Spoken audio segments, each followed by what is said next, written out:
Well, hello, everybody. Welcome back to Aquarius Rising Africa. Third time today. Yay! 3 is a magical number. And it's the day of the eclipse, and we're still all around. Isn't that wonderful? Hello, Lynn. I'm so happy to have you back. And everybody, welcome back with me, Lynn Monet, who's been on the show, I think, once with Jerry Marzinski and once a couple of weeks back. And definitely we were just chatting. I know we started off a little bit late.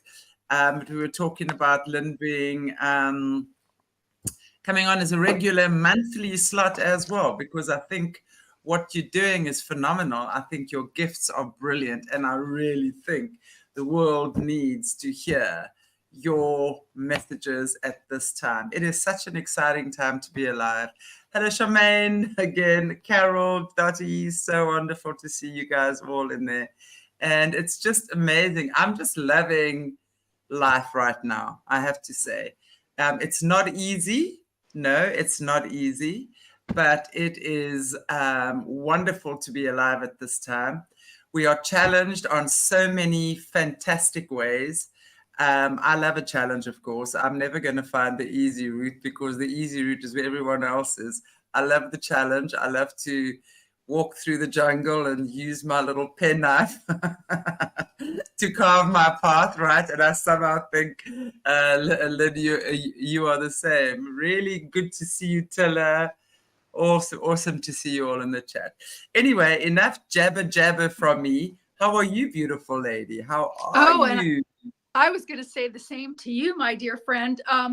It is such an honor to be here and to be able to have the discussions that we have that will help people.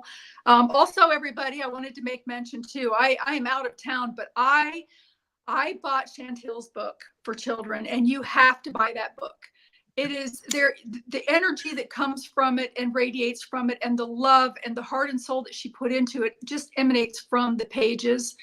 I was so thrilled because there were things that even that I read that I had I knew about, but I had kind of forgotten. So it tweaked those things to come back. And also, I mean, it's not just for children, it's for any age. It is a well written book. She's got some beautiful pictures of herself and her cute little granddaughter in there. And it really is it's not only an excellent starting book for children, but the parents definitely will get something from it too, and so that they're able to learn from it and help guide their children, as well as to even walk their talk and live their life more within that loving realm of all of what is in that book. So definitely get her book. You will love it. The illustrations and everything are just spot on, and I highly recommend it. So please reach out to my beautiful friend and get her book. And she's going to be a featured usher on my website here shortly. So I'm going to get her on there. Well, thank you, Lynn, so much. I really appreciate your kind words. Yeah, well, I mean, it's on, for those of you who are interested, it's on Amazon, and it's called My Gaia, Handbook for Tomorrow's Leaders, Healers, and Teachers. It's a book that it took me 6 years to write, and Monet did the graphics on it, the creative stuff. But it really is, and I was just saying to you off air, Lynn, that, you know, when just after I wrote it, I gave it to 10 or 12 of my friends who at the time, and my clients and stuff who at the time also had kids of the age. And I just wanted to find out from them, you know, what they thought, give me feedback. Is there anything, you know? And it was amazing because each and every one of those parents, those adults came back to me and said to me as well, wow, I have gained so much from this. Mm-hmm. Because my intention was for it to reach across the board, to have it as for kids from about 8 or 9, maybe, to start working with it on their own. And before that, to have a parent or an older sibling or a teacher or something work, you know, to be able to do the stuff with the kids as well.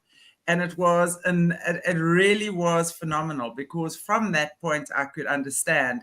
And from then I've created the teacher's manual. So I've started training people internationally as well to do the teacher training, which has been phenomenal. The SunKidz, it's called the SunKidz. And it really is. And I'm so grateful for you giving it a good punt like that. I really appreciate that, because I've just, that has been my labor of love. I call it my labor of love. As I said, it took me 6 years to write it. And with Monet, it took just under 3 years. So we call it the 9-year labor of love to finish, and it was really just,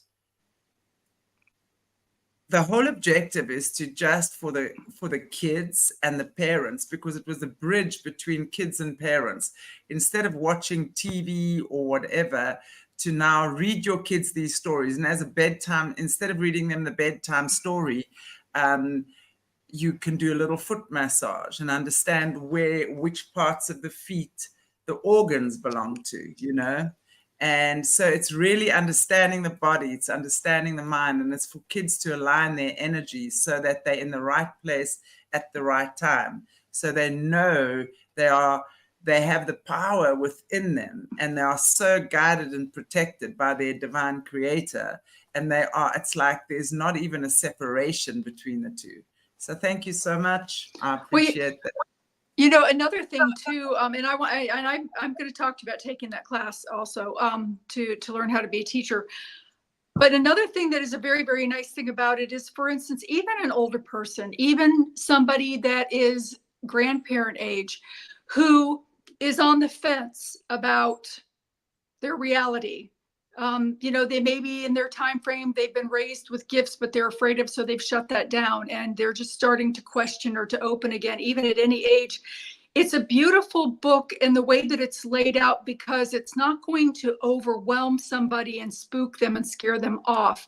It is a very, very beautiful first step, gradually going into the upper steps without making it sound, people, they get scared off by certain things, especially things that are kind of unknown to them. And so this is a really good segue. This book is a beautiful segue into even an older person starting to develop their skills and things like that into the light. So it's beautiful on many, many, many facets, on many levels. And so yeah, definitely do get that book. And when I put her on, I'm coming up here, it'll be probably within the next 3 weeks, I'll be having Chantelle's book as a featured author on my www.lynnmonet.com page. And through that, perhaps you can buy them directly from Chantelle and get them signed. Would that be a possibility? That would certainly be a possibility, but it also depends, because it depends, because I have some local ones here as well. Right now they're on Amazon, so you can't really sign them from Amazon. Well, but you can print them on Amazon. And they can send them to you. And then the ones that they buy directly off of your website and my website, then you can ship them out directly from you. They would have to be more local. And we'll talk more about that too. And maybe even an e-version if you want to send it out to people, out of the country where it would be too expensive for the shipping. But there's a lot of things that can be done. We'll talk more about that. So absolutely anyway. is. But it's amazing. And of course, you have your books as well, which we're also going to be talking about, because I think at times like this, it's so amazing to be able to do these collaborations that we have. And, I know you've definitely got some amazing spiritual gifts as well. I was born with them as well, and chastised, bullied often as a kid because of them. And I'm sure you had the same experience. But what's really amazing is that, I sit on this platform, and as much shit as what I get, excuse my language, from people, all this nonsense, as well, and the threats and the criticisms and what, I don't really care about that at all. If I did, I certainly wouldn't be here. But it's just also at the same time, I've met so many amazing people who are of similar vibration and who are of similar mindset. So it's wonderful to meet not just you, Lynn, people like you, but also people in the chats, the viewers. I mean, you guys, all of you in here, it's just amazing to have met and connected with like-minded people, The latest is I'm just sitting here chuckling. I've been accused of being a new age groomer. You know what? You're going to be the first person they come running to when the shit hits the fan.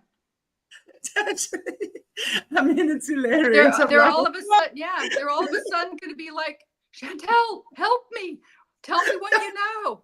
You watch. And you and I were having this conversation about the eclipse too, that's going on, and all of the that's going on with it. So yeah, people are going to be running to both of us saying, help. Absolutely. And you know what's beautiful? And also, I'd love to, I'm going to be, if you guys have watched my show, like maybe a year or more ago, I was doing a lot of work. I still am doing a lot of work with Australians, but a beautiful survivor called Rachel Vaughan. I'm actually interviewing her tomorrow, but it's not live. We're pre-recording, so I'll have her interview up as well. And she, as we know, these kids, these gifted kids, get taken into the system for the spiritual gifts with which they've been born, because that's what they exploit. You guys who've been watching Caleb will know exactly the same. Caleb is super gifted. And Rachel was one of these. And, we're going to be having a discussion about psychic abilities beyond MK Ultra. And I think this is the same thing. And I'd love for us, and I'm going to arrange that, Lynn, that the three of us have this conversation as well, because so many people seem to think that having these gifts is evil or bad, or it's from the devil. It is so not. These are beautiful gifts that we've received. Everyone has them. Yes, maybe some of us, it's more natural to us, when we're born with certain whatever, I don't know why, but it's more natural. We may be more open initially, but everyone can open up and receive these gifts direct from God. And this is what, for me, I want to, and I do you talk about the kids stuff, my adult stuff, my adult workshops, my adult programs are the adult version of the kids. And I do believe I'm the only person who has done that, who's taken kids stuff and then it morphs into the adult stuff as well. So it's similar stuff, but the kids do it in a kid's way and the adults do it in an adult way. So, I was born with stuff, and then my purpose was to take something very abstract, because I could never explain what I was seeing and feeling, and how I could see into bodies and understand what's going on there, and how I can pinpoint certain things and say, that's where your healing is required, and that's what you need to do. And at that age it began, that sort of thing. So to be able to morph that, and turn it around. So basically, for us to understand that these are our gifts from God, everyone has them available to them. All you have to do is align yourself, believe, have the faith. This is where we have the faith to know that we have that, and then align and then receive the gifts and then act on them. Trust yourself enough to act on them. That's what Jesus was doing that. That's what Jesus was doing. And he told us all of us could do that. And the time would come where all of us would be able to do that. But it's not just something that some people have and others don't. You have to open up, and you open up, but and you receive it when you open up, when you've reached a certain level of consciousness. We all have the ability to open up to consciousness. It's our choice whether we remain closed and accusatory and full of shit and just throwing your crap at other people, or whether you open up and you realize, wow, what a beautiful gift this is. And only when you've opened it up and you've started applying God's grace to your own life can you then recognize it in another. So Absolutely. It's amazing when we are able to do that. And this is my wish for everyone, that all of us can actually achieve that. All of us that that are exactly born of the light. You know, we have the light side of the system and we have the dark side of the system. We're not on the light side. We are of the light. Big Absolutely. difference. Yes, absolutely. I totally agree with everything that you've said. And, you know, and a lot of times some of the adversity that comes with having these gifts and being willing to share these gifts is people's own internal fear. Everybody really knows that this exists within them, but they've been taught through, sometimes sadly, traditional religion has demonized many beautiful things, including the elemental realms and things like that, to keep people in that herd mentality of keeping in one direction so that they have control. And there is so much more, there's so many more God-given gifts that we have, and all of these are God-given gifts. They come from our heart, they come from within. It's not something that we go, you know, practice and make up ourselves. It's something that we nurture it, but it comes from within. And all of those people that are having adverse feelings due to the things that we talk about, I send you a tremendous amount of love and light. And I sincerely mean that. And I respect your path, and you know, but you know, it's also, we're here, the door is open if ever you need us. Absolutely. So. Absolutely. And I say the same. But I want to just, what we were talking about as well, let's look at things beyond the physical that our physical eyes don't see. And I know you certainly had that as well. You know, I know you've spent time working in psych wards, and I know you, and I'd love to actually maybe touch on that first, because you were on the show the first time I met you with Jerry Marzinski. Wow, what an amazing man he is. Isn't he? Oh, wow, he's fantastic. And if you guys have not watched my shows yet with Jerry Marzinski, please go and watch him. In fact, I'm having him on again in May. He'll be my guest again in May. So he was obviously, what he understood was, when he was working in psych wards and prisons and stuff like that, was that schizophrenia is not just voices in your head. It's actually entities that have attached themselves to you and are literally using your body as a host body. Now, for all of you that have watched Caleb Jade shows, now that was so beautiful, because Caleb will speak about, remember, he spent 35 years in the arcane.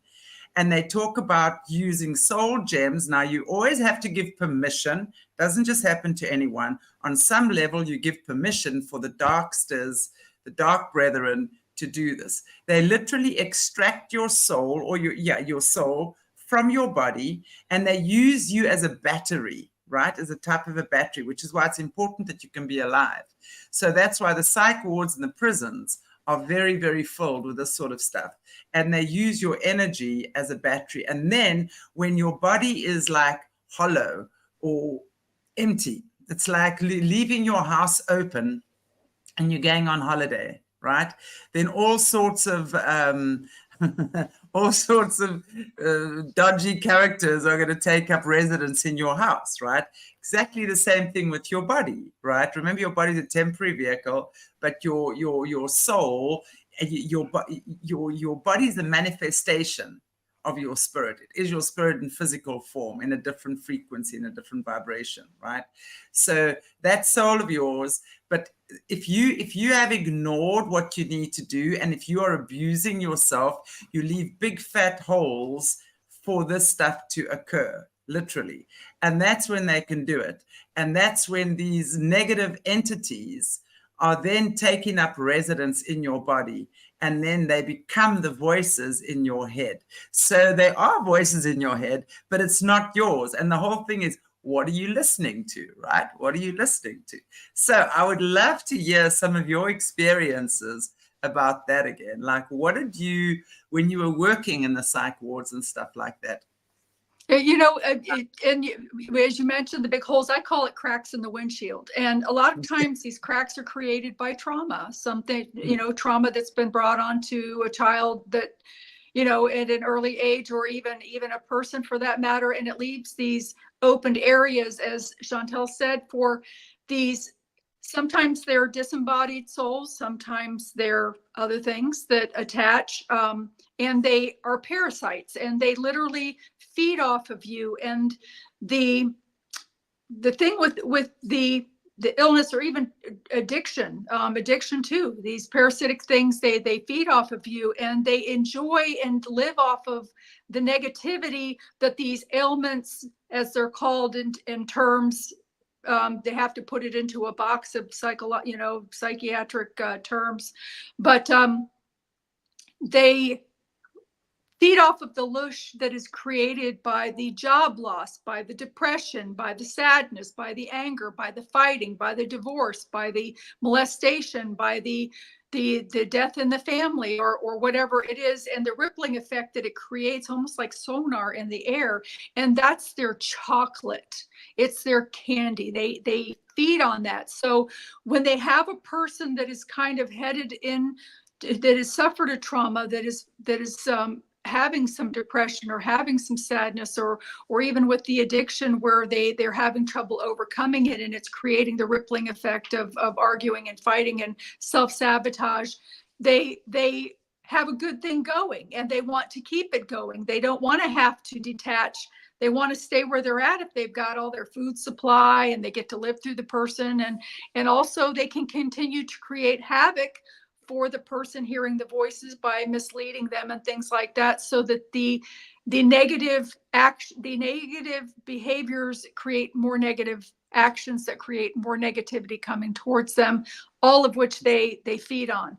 So it's a vicious cycle, and it's a hard one to break. And so it's very, very the things that, as Chantelle was saying, that I call him Dr. Jerry Marvinsky is working on. He is an amazing man. What a trailblazer. I feel so honored to have been able to reach out to him and having him respond, and we're connecting with him. It definitely filled in the blanks for both of us in some ways too. I've learned so much from him, and hopefully some of what I've shared with him has also been helpful as well. But as Chantelle had mentioned, when I was working in the psychiatric ward, I was in there for 5 days as a student, and I was in a different section each of the days. And the very, very first day that I was in there, there was a young woman, looked to be in her early 20s. She, and I may have mentioned this story before, but there are several incidences that happened. She had very, very short hair. Her skin was kind of ashen colored. She had on this tube top kind of thing with thin spaghetti strap shorts, and her abdomen was showing. So she had skin showing, and there's a reason why I'm mentioning this. But when we came in as a group of nurses, there were 8 of us nurses and a teacher. The teacher had left us to go and to get our assignments with our patients, to let us know which ones that we could actually follow in that group.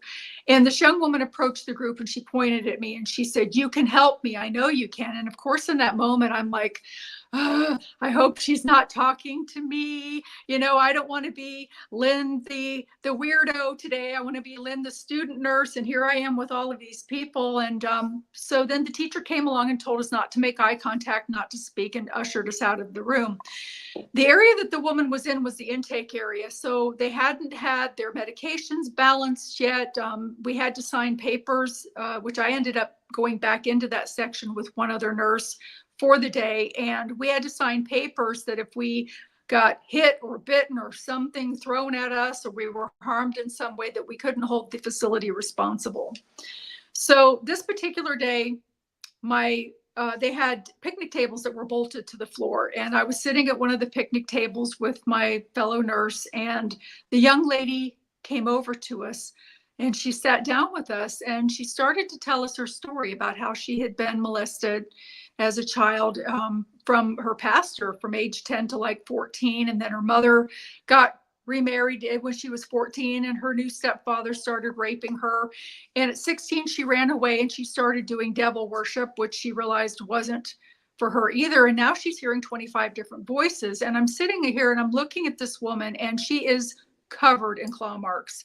She had, and I'm saying claw marks because I experienced in my first book, Omnipresent, is a story about a house that was so haunted with 2 demons and a young man that had hung himself that I never moved in. And in that house, I saw my best friend Claude to the point of bleeding by a demon in the house. And they look like cat scratches. So when I'm looking at this woman, she's covered in these same kind of scratches that I saw on my friend happening at that time, but hers were older ones. I mean, they were coming out of her nose, out of her ear. They were in areas on her skin and on her back that she could not have possibly have done them to herself unless she was some kind of a contortionist. And she started talking about how one had a very, very long fingernail and was clawing her on the inside of her female parts. And the institution was claiming that these were all self-inflicted. And I knew that they were, I knew what they were when I saw her. And it just so happened that while we were sitting there and she was telling us her story, they called her away to go to see her social worker. They have modules where they go to classes and sit in for counseling, and modules where they'll have time with their pastor, their social worker, their psychiatrist, and those sort of things. But she was called away to one of those. And as she got up to walk away, I could see the attachments on her back, and they literally looked like clustered grapes, but they were about as big as potatoes. And some of the faces were inverted, so the eyes were on the bottom and the mouth were on the top or sideways. So as she started to walk away, it looked like she had them thrown over each shoulder on each side. And I'm like, oh my God, you know, that poor woman really is hearing 25 different voices. I mean, she's got attachments on her back. And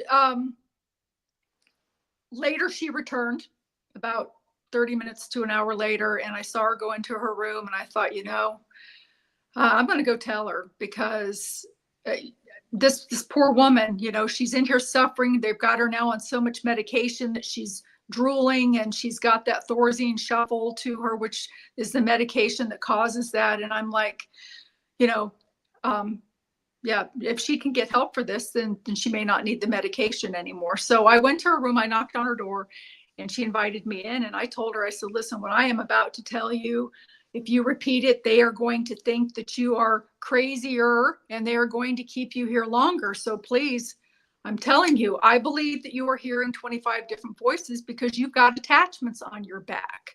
And she turned and she went to walk away from me, because sometimes when you expose that sort of thing, they become, their face will change. They'll become disgruntled looking. They'll start to get angry with you, and they'll start speaking abusively to you, because it's the things on their back telling them what to say. So she turned from me, and in that moment, I put my fingers underneath the horn type things that they were attached with, and I pulled them away. They started to all fall to the ground. I started trying to stomp them into the ground as quickly as I could, but of course some of them had rolled away. And when she turned back around, she said to me, she said, it felt like you were pulling grass off of my back.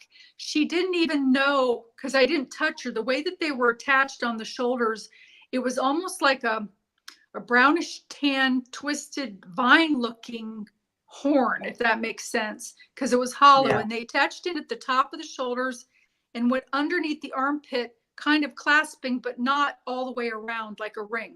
So this part was all opened. And so they were up on the shoulder just a little bit, that I could take my fingers and just pull them away. And I was really surprised at how easily they came away.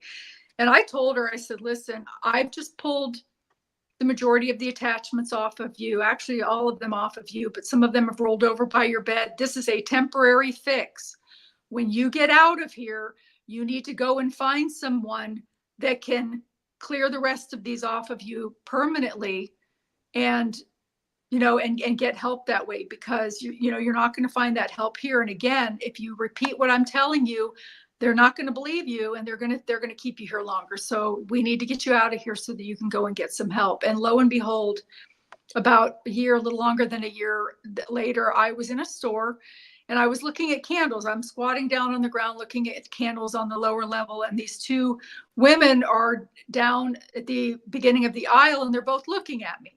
And they're whispering, and I'm thinking, so I start checking my shoe for toilet paper. I'm thinking maybe my zipper's down, you know, I'm like, why are they, you know? And then all of a sudden, I heard one say to the other, I know that's her. And I thought, oh, well, maybe it's a fan, you know, somebody recognizes me, or, you know, it's read my book or something. And the young lady walked over, and I couldn't place her because she looked so different. She had this beautiful blonde bob. She had lost some weight. She had her makeup on. Her skin was so pink. And before it was almost blue gray. It was so ashen. She was being sucked from so badly. And she said to me, she said, "Do you remember me?" And I'm like, "Gosh, your face looks kind of familiar, but I can't place you." And she said, "You're the nurse."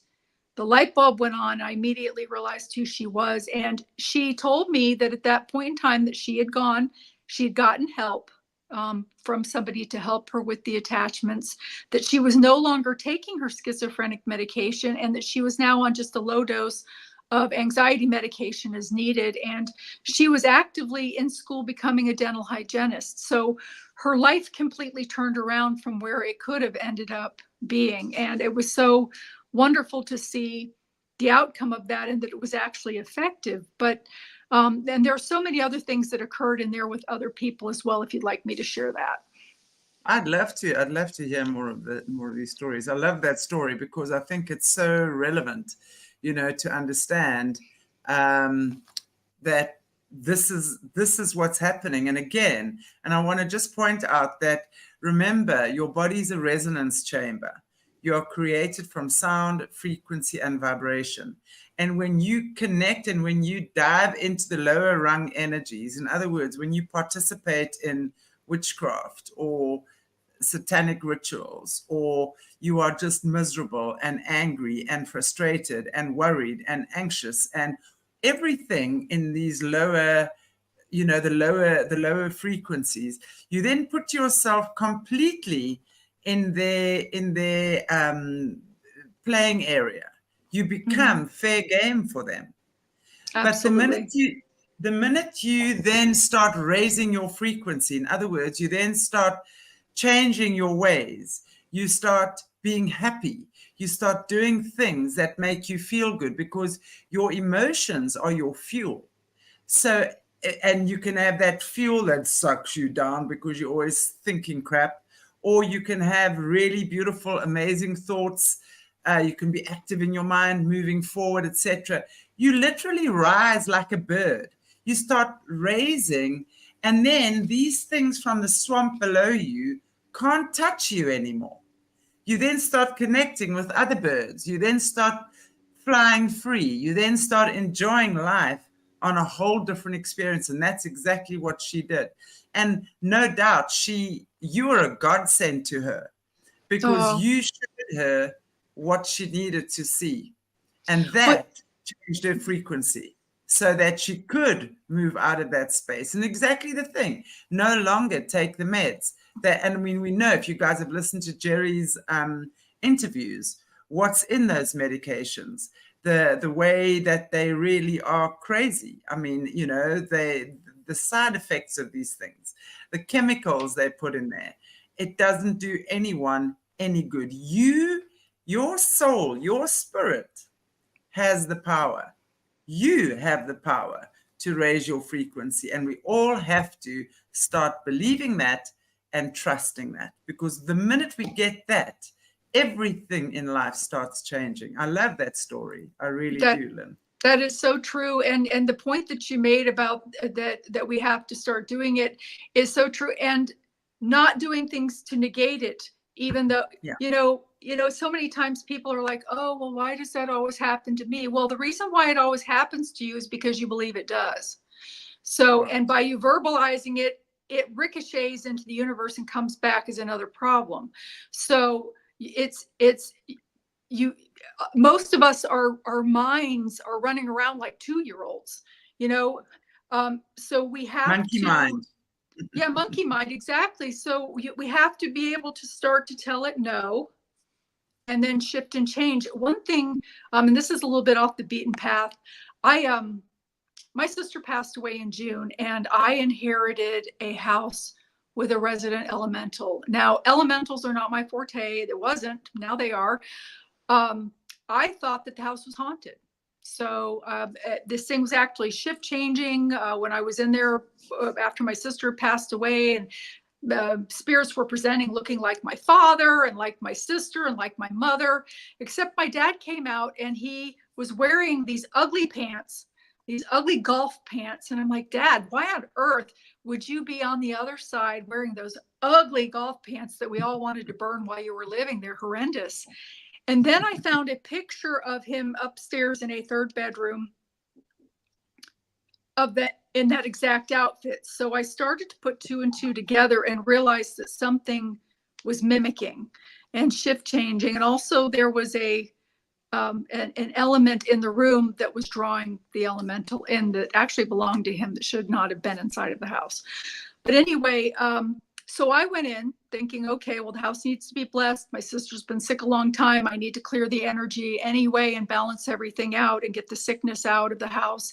So my son came and we cleared the house. I use a fire component when I clear because it works for me. It works better, especially if you're working with something that's a little bit more malevolent, like a poltergeist or even a demon. If you use sage, it just pisses it off. It doesn't really do anything to it. It just makes it angry and it'll come back with a vengeance if you're not careful. So the fire component actually sucks the air into the fire because the fire needs the air to be a fire.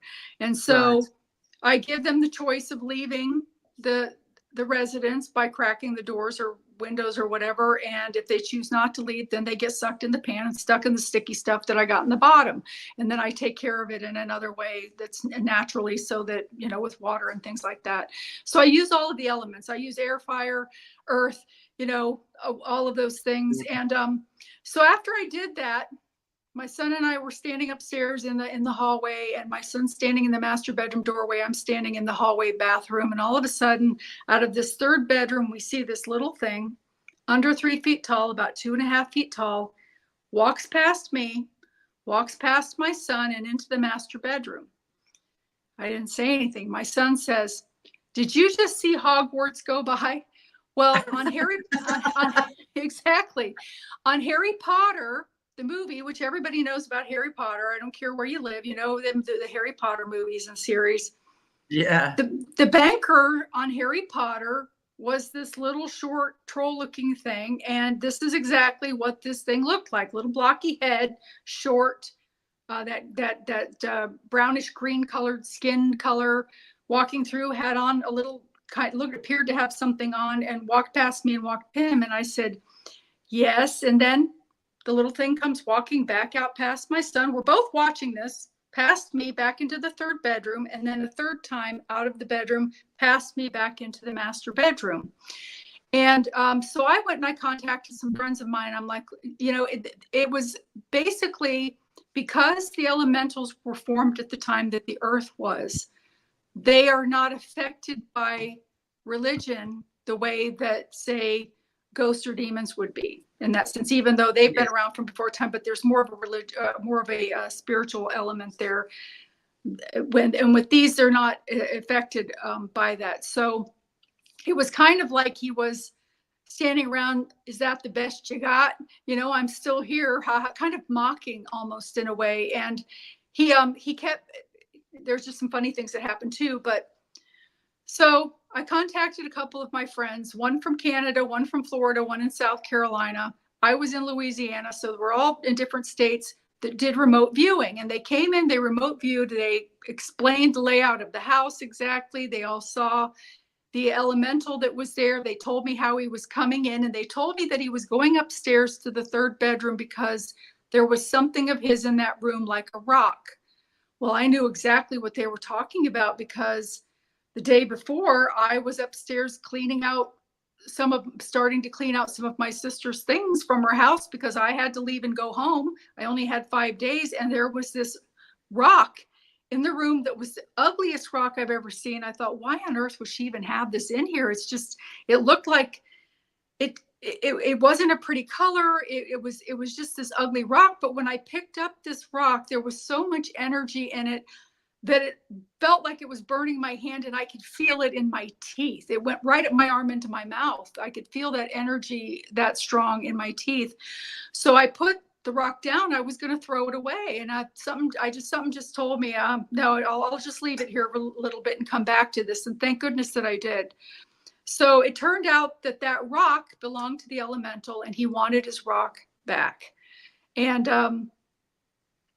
So we got all of that part worked out. But the thing is during the time that we were there, after I was told what it was, I'm like, okay, so now what do I do?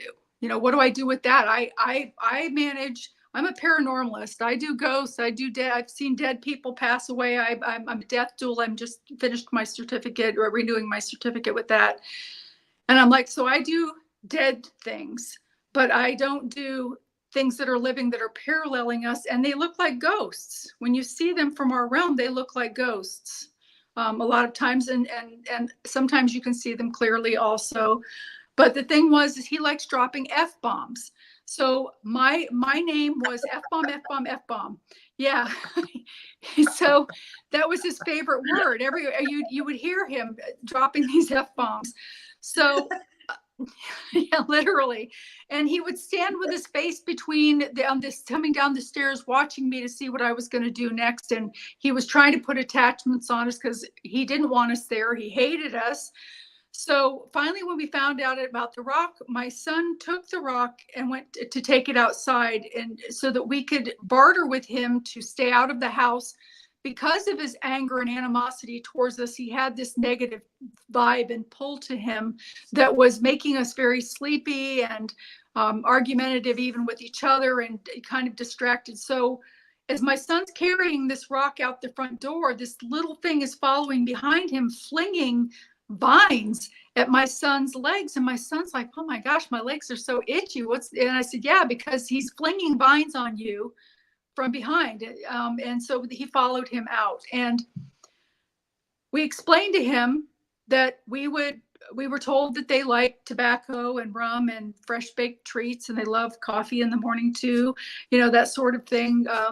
Kind of things like what humans also like. So we were bartering with him to stay out in the area that we had designated for him with his rock, of which he was happy to get back. He became very emotional when we channeled him later about his rock. So we told him that we were going to be leaving on a certain day, and that then he could come back into the house once we were gone. It just so happened that day when we were getting ready to leave, there was a leak in the bathroom sink upstairs. So we had to stay an extra day, and I had to get a plumber. My son and I left to go and get something to eat, and then come back and meet with the plumber at the time that he was supposed to be there. And the elemental thought we had left. So as we're entering into the house, you can hear him coming forward, grumbling, like we have a cartoon here, Bugs Bunny, that has the Tasmanian devil, and he was grumbling under his breath, coming from the back of the house to the front, and we could hear him. And my son said, well, we forgot to tell him that we were staying one more day. So we made mention, we told him we were staying one more day. That night, after the plumber left, my son was helping load the truck that I needed to drive back to my home. And all of a sudden I hear F-bomb, F-bomb, F-bomb. And I thought, oh my gosh, my son must have cut his finger or pinched himself or something trying to load these heavy things into the truck. So I ran to the front door and I opened the door. My son's face is right there. I'm like, what happened? And he said, what do you mean? And I said, well, why were you screaming obscenities? I thought you got hurt. Are you all right? And he said, well, that wasn't me. And I said, okay, well, did you hear anything? And he said, no. So the next morning, my son is getting his vehicle started because his battery was running low. He was then setting up the truck because it was my sister's vehicle and I wasn't used to it, to set up so the GPS would get me home. And all of a sudden I'm standing on the front porch, my son's in my sister's truck, and I hear F-bomb, F-bomb, F-bomb. And I thought, oh my goodness. So I walked over to the truck and I said, why are you cussing? What happened? And he said, that wasn't me. And then we both heard F-bomb, F-bomb, F-bomb coming from the back of the house where he was at the shed. He was literally standing in the doorway screaming F-bombs because he wanted to make sure that we were going to not just leave and not leave him with the treats that we promised him that we were going to leave, because he had been a good boy and held up his end of the bargain. So we of course took care of that. Since then, I was told that he was a bogart, which is kind of a presentation of more of a trickster, angry type elemental that comes from England. We have found his portal where he comes in from England. And don't be surprised if he comes to visit you, because he likes all of my friends, by the way. So you may get one pop up. He's friendly. And also that, what was I saying? Oh, that we found his portal where he goes back and forth. But the thing is because he's no longer angry, he is involved and softened to now appear more like what they call is a rockin'. And the thing is he explained to us that he was a rockin', which is R-O-C-K, and like U-M, like Rockham is how it's pronounced. And that his father was one, and they're about the ground and the rocks and the crystals in the ground. And this is what he does. And of course, the rocks and crystals are very important, because that's the mainstay, or the what am I looking for? The not anchors, but the things that hold up the earth, hold up the trees and stuff. You need that ground. That ground is very, very important. And I can't think of the right word to use, but you know what I mean? It's the base for everything else to come off of. So it's very important. I mean, the ocean, everything has to come off of the ground. So, and he went on to explain that his mother was of the trees and flowers and all of those sorts of things. And that normally the two don't mix, but his father and his mother came together, and that he has 7 brothers. And then he started to tell us about his rock, and about beautiful things, about stories of ancient times and music that comes from it. And he's become such a delightful character to have at our house. And he greets us at the fence every time that we come in there. And we've had a couple of not groups, but they were husband and wife teams that have come to the house, that have done investigations, that have also seen him. And they've also, so it's not just us. It's very, very real. And we were very protective of him. Also, nobody gets to touch the rock or even know where it is. It's a big secret, because we don't want somebody else taking that, because I'm telling you what, bad things will happen if you do take it, because if he gets pissed off, he can definitely rock your world, and it won't be fun. But no, so I have now entered into this, and for so long the elemental realms have paralleled us in life, and they've been demonized by the Christian religions, because there's, again, something different that not everybody sees, and everybody has been taught to be so afraid of seeing spirits, seeing loved ones, working. I mean, working as an end-of-life care, I see that all the time. If mom starts talking to dead people in the room that aren't there, the family wants them medicated to make them shut up, because they're not comfortable with having a dead person. It's really her saying to you that she's getting close to leaving. Absolutely, right? it is. The veils are thinning. Exactly. I know that I took this off in a different direction, but I love that. Wow, what an incredible story. I mean, that is an incredible story. Wow. Well, I love that you've actually embraced him and made friends. You know what I'm saying? Because I think we are spiritual beings. We have a temporary body through which we express ourselves in this life, right? But ultimately we are spiritual beings, so we never really know, and it's so important not to judge things like that. I mean, it's amazing, because also myself, I've seen, from when I can remember, I've been seeing through the veils. And I mean, I've never been scared of it. And even those that have tried, I mean, in the last couple of years, I've been under a lot of psychic attack doing what I'm doing. But those things don't scare me, they really don't. I know how to counteract it. I know how, if I'm not liking what I'm experiencing, I've got to simply raise my frequency, Absolutely. And that's what it is. So just through that loving expression, one raises your frequency.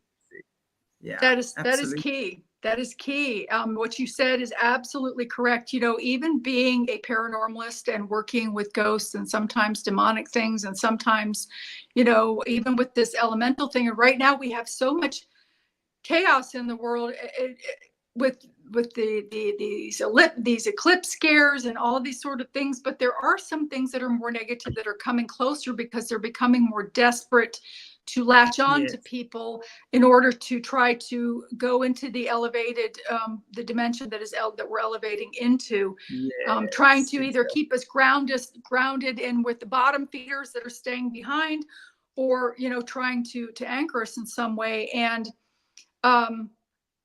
even those aren't easily scared off by the tactics of religion, but they are definitely taken back, and they're dissipated by love, as you mentioned. My son actually had a visitation recently of one that was presenting to be my grandmother. And be very careful of this right now during these times, everybody, because sometimes these things will come in as something very familiar so that you're okay with them being there. And they have to be invited.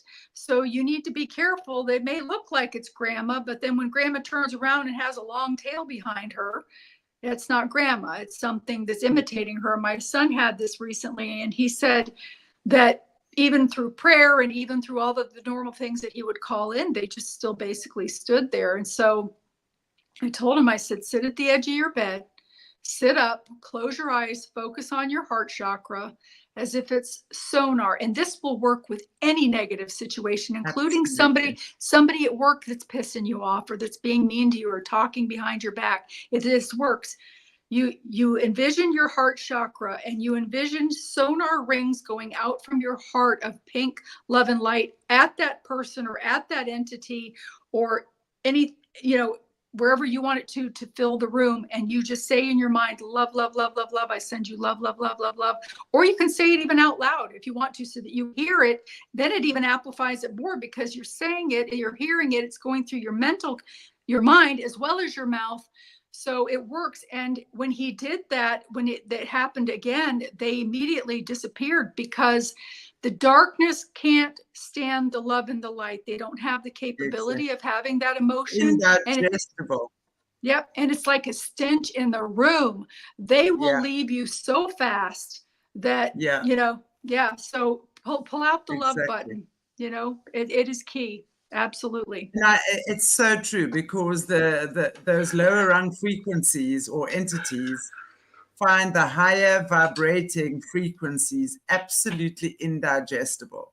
They cannot consume them. They have no idea what to do with them. And as you say, I love what you said earlier on, your fear and your pain and your anxiety and that negativity is like chocolate to them. Mm-hmm. They love that. Yeah, that like yes, exactly. It's definitely, and you know, when you decide, you know, and this is why, you know, oh gosh, this is why I say, you know, for us, when you've integrated the light, when you've integrated Christ into your life, into your heart, there's no need, and this is what I keep trying to say to religious nuts. Now, there's a big difference between a believer and a religious nut. Now, I'm often having people throw their Bible verses at me, and I keep saying this: don't throw your Bible verses at me, because all it tells me that you haven't even begun to integrate that.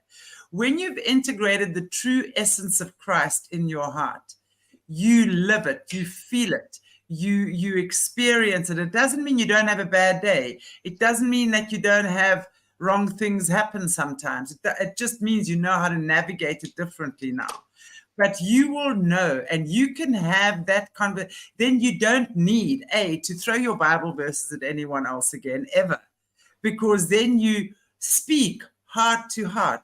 You feel the person, you understand their essence, you get to connect with them in a way that you've never connected with people before. You know, that's what I'm saying. You don't need, use the book to guide you. Let that be your guidance, but let it not be the everything. And now everyone else has got to live according to your perception of what that is, because you are in that way, you are holding yourself back.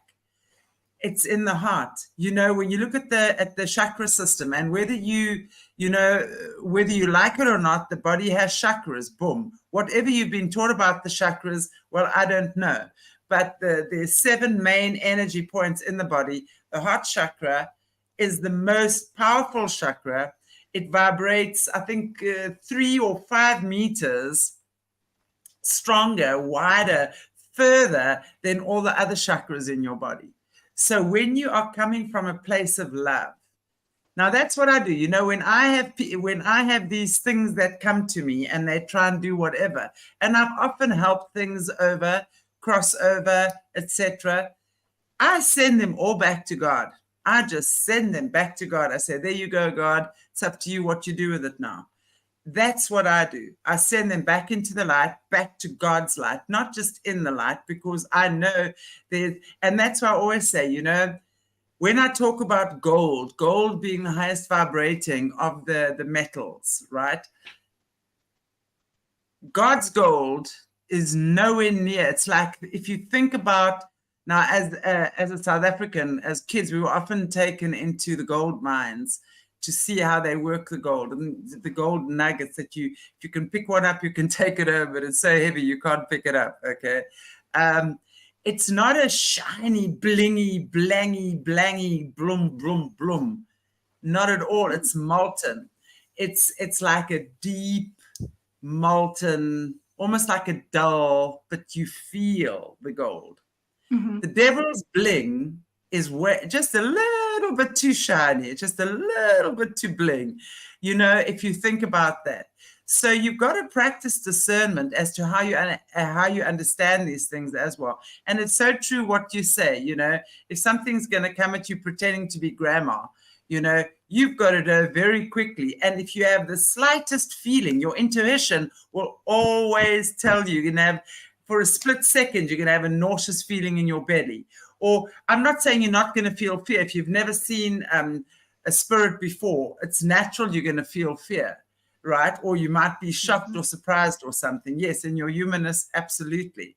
But you're going to have either in your core, you're going to have a positive feeling about it, or you're going to have a negative feeling about it for that split second, and then it shuts off. And that's your intuition. That's God's voice that you have to trust. Otherwise, the mind takes over.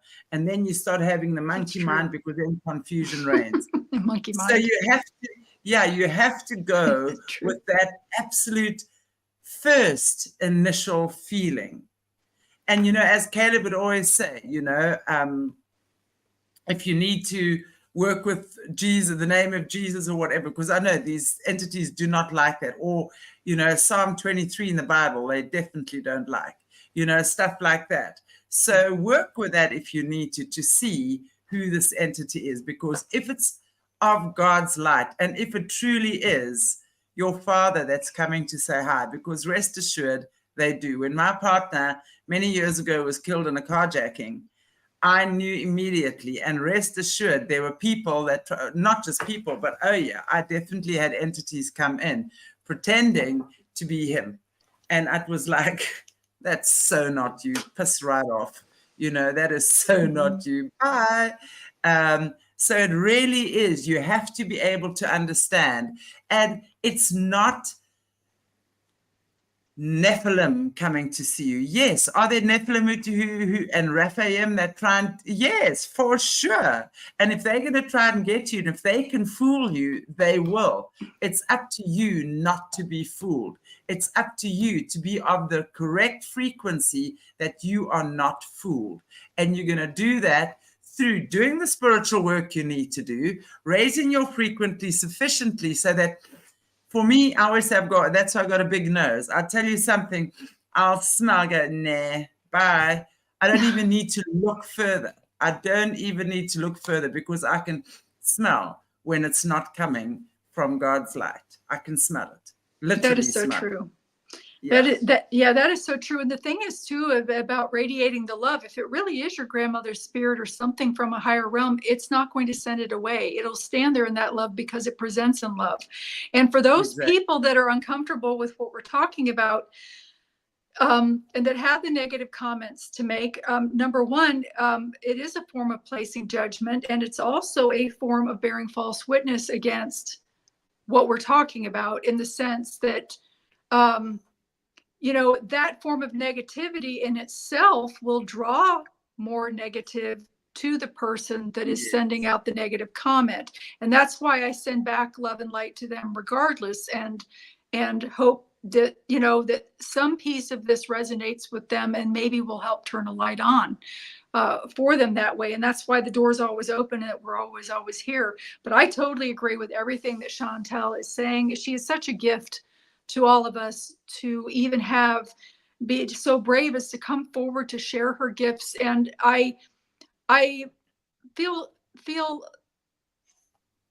a little bit of sadness for those people that choose to come forward and judge it and pick it apart. And because of their own fear issues, they're very deep embedded, their own fear issues in their heart and things like that. And they kind of, a lot of times those people too need to kind of look around and take a peek at their own life to see if they're happy with where it is, because a lot of times they're not. So maybe they can take a little bit of the advice that's being given here from the God source within both of our hearts that we were given by God, and maybe help make some improvements. Even maybe instead of chastising it or looking at it in a negative way and making negative comments, maybe just take a little bit of what we're saying and try it and see what happens for you. You may be very pleased with the outcome. Absolutely. Wow. Well, I know we've kind of hit an hour, but I'm just wondering if there's one final story or one final message you have before we bid each other farewell for this month. There are so many, a lot of things. There's a lot of fear porn going around right now with all of the eclipse and things like that. And especially in the United States, I mean, they're closing schools and they're calling out the National Guard. They're telling us to have 2 weeks of food just in case the electricity and communication goes down. So I'm having a feeling that they are personally going to be messing with our lights and things like that. If that does happen, I don't think that it's going to be of natural causes. But there's this fear porn that's going with it that's feeding into it even more. And you've got to realize that with this eclipse, there's a very beautiful energy that's being brought in for the elevation of us into other dimensions to bring us up out of this realm that we're currently in energetic wise. It is a beautiful thing. Please embrace it. Put your feet in the grass if you're around the eclipse. Just go outside, stand in it, put your feet on the ground, barefoot, take your shoes off, feel the earth come through your feet and the energy, and embrace it and be thankful.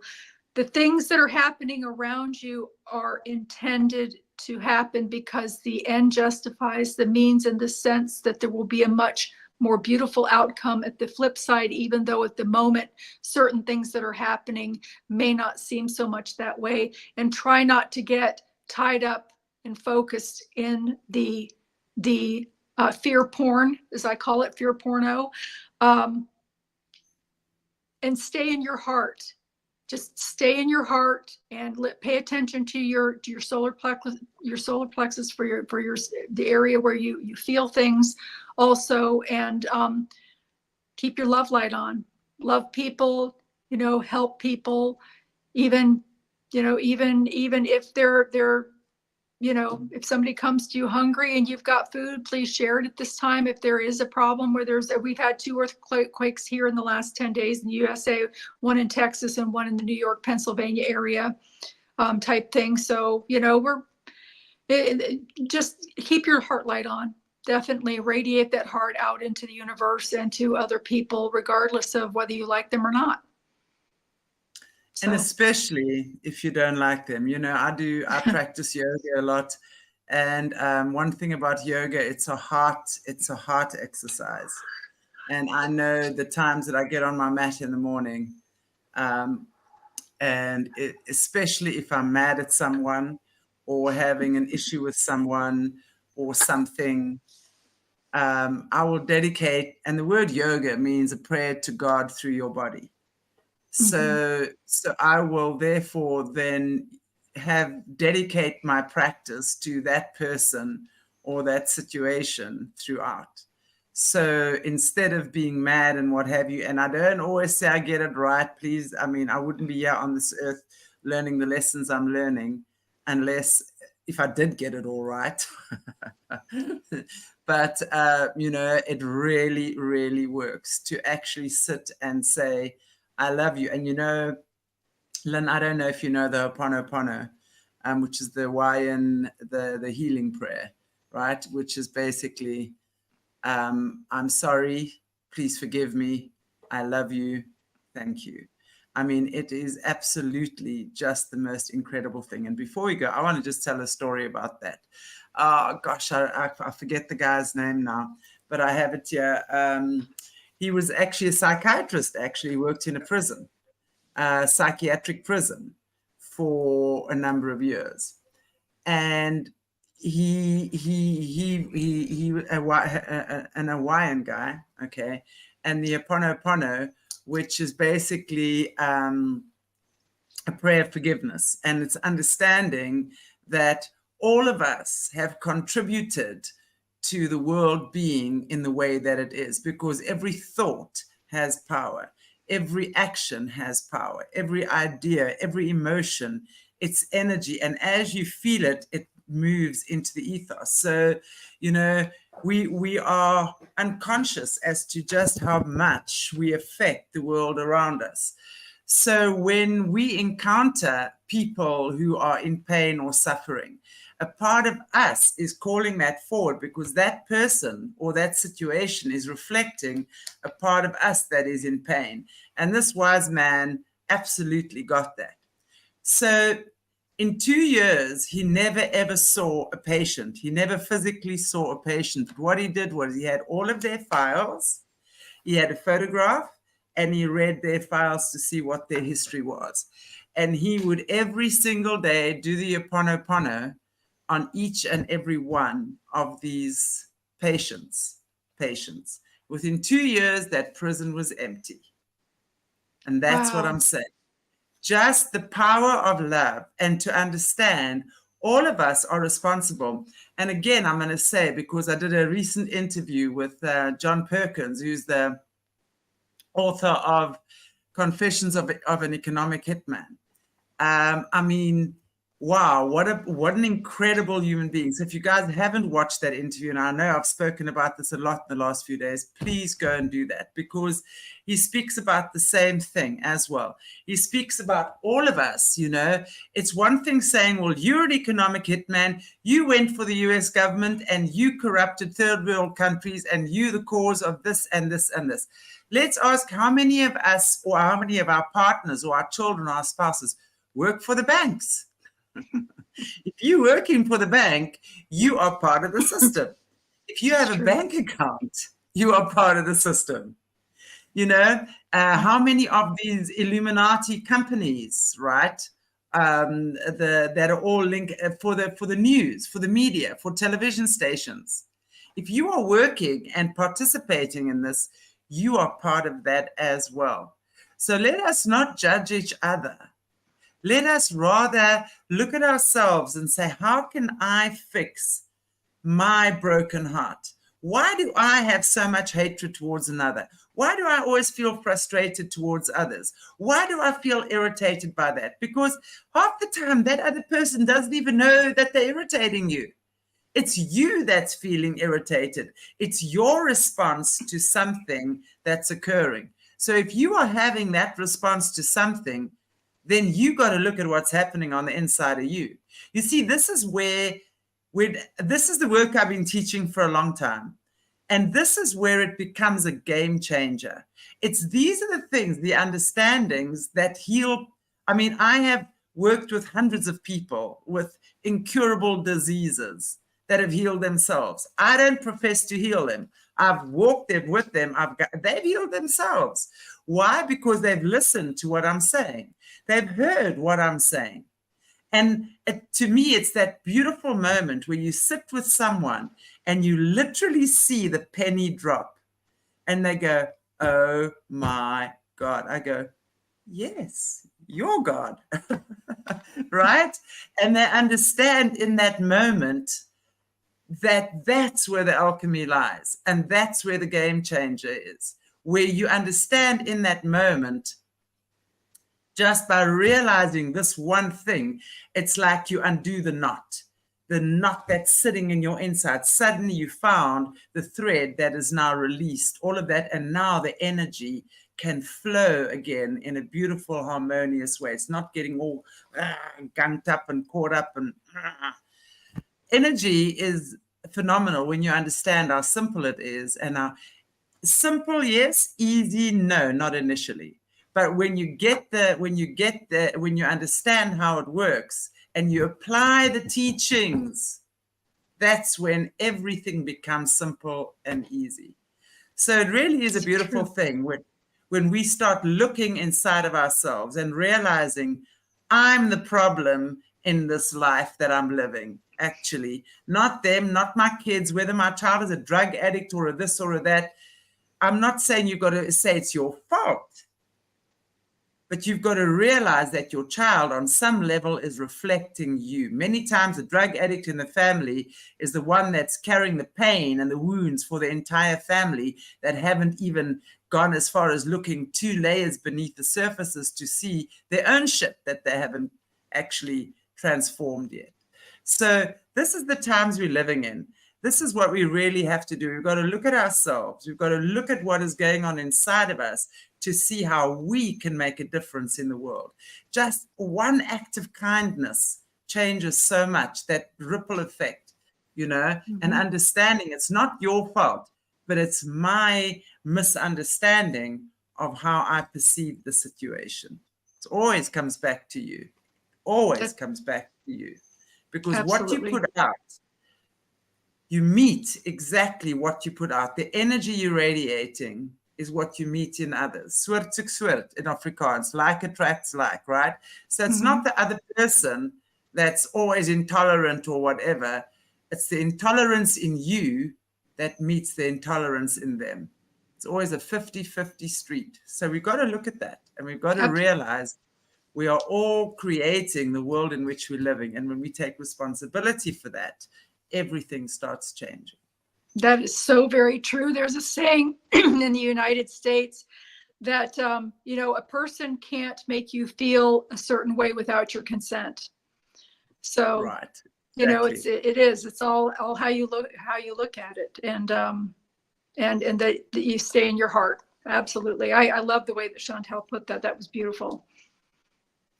And I'm so grateful to have you and that I've met you. And thank goodness for Jerry Mozart.